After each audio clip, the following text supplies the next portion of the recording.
Welcome back to Daytime. Well, if you are a byproduct of either the 70s or 80s primarily, you will know, of course, about block parents. Now, it is that kind of beacon of safety for many people, and unfortunately, we just don't see the numbers of people participating in the block parent program as there really should be for a variety of different reasons. Here to tell us about an upcoming initiative to try and just get more people involved in this incredible program, Tara Mondou with Waterloo Regional Block Parent Program. In our community since 1977, I understand. Yes, that's right. So first of all, my main point of being here today is to sort of debunk this myth that we're not still around.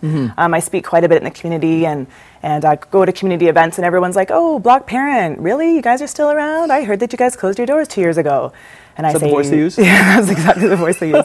And I say, no, we're still here. A few years ago, they did have, they needed to recruit some volunteers to sit on the board of directors, but since then, the community has come and sat on the board of directors. Now we have a really strong board. We have an excellent board of people who sit every month and make big decisions and talk about how we strategize and talk about how we can recruit more block parents and become even more successful. So we never went away. We're still here. We're still going strong. Now, I guess what's important to recognize, I mean, a lot of people, of course, are familiar with that red and white sign. I mean, again, the 70s or 80s, you would see it everywhere.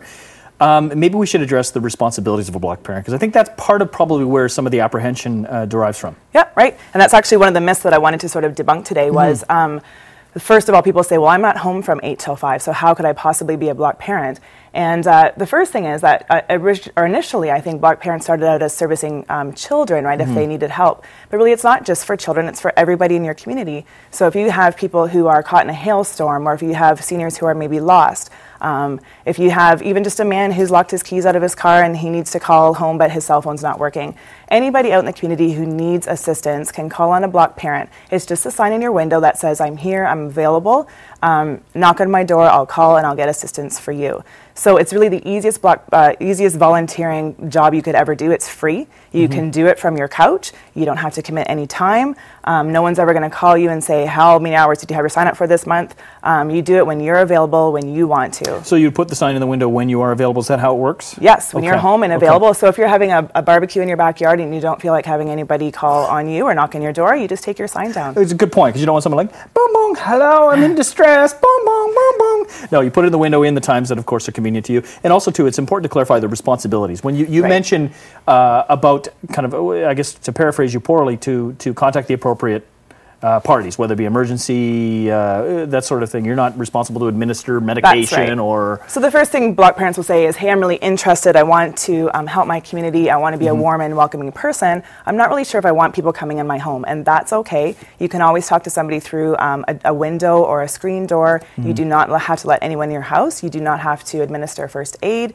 You don't have to give out cookies and milk. But on the other hand, if you want to, you can welcome anybody into your home. They could maybe just sit in your front hallway while you call whoever their parent or their friend or even the police if that's what's necessary. So it's really up to you as just a regular citizen. What would you do to help anybody? If you saw a little girl falling down off her bike, I would probably let her in and give her a Band-Aid. You don't have to do that. It's up to you how much you want to do and how much you don't want to do.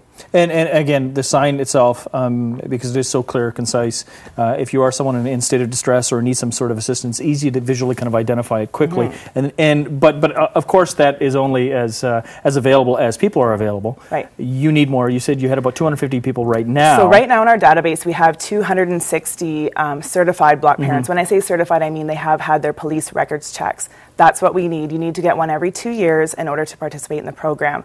Those are free right now for the Block Parent Program. And just as a helpful hint, if you have a police records check and you need it to be a soccer coach or a teacher, you can use the PRC you got from us and photocopy it and give it to that association. And not only is the Block Parent Program out there to help people, but it's a way to show your community that you care. So if you have some people moving into your neighborhood and they're not sure they're neighbors, they see block parent signs all over the place. They think, you know what, this is a really nice and safe neighborhood. I want to bring my kids up in this neighborhood.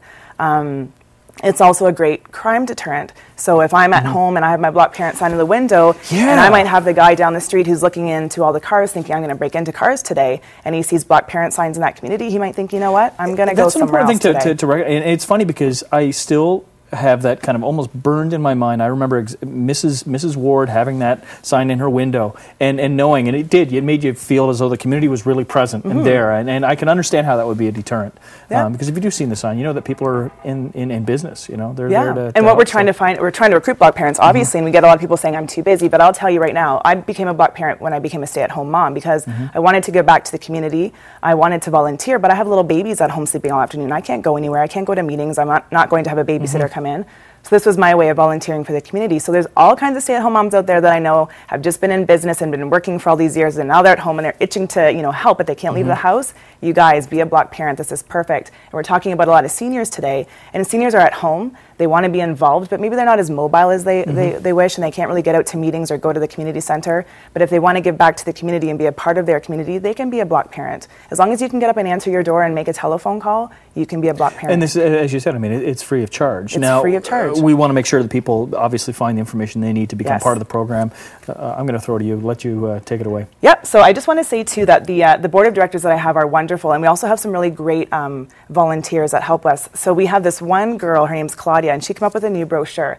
I know you guys know it in Lavender because she was in last week for Leadership Waterloo Region, and she said to me in her way, Tara, why don't you rebrand yourselves? So we rebranded ourselves. We had a beautiful new brochure. It's got all of our contact information in. It's blockparents.ca for our website. The forms and applications and all of the information that you need is right there for you. Fantastic. And again, blockparents.ca. And I also have to note too, I love the fact that you did in fact make it a concerted effort to put smiley faces on there. They're happy. That definitely changes. If they were frowning, maybe people less inclined to utilize block parents. But again, a really great program and a great way for you to be involved in your community in a way that is going to be very time and cost effective for many. So thank you very much. Thank you for having me. All right, more daytime to come, so stay with us.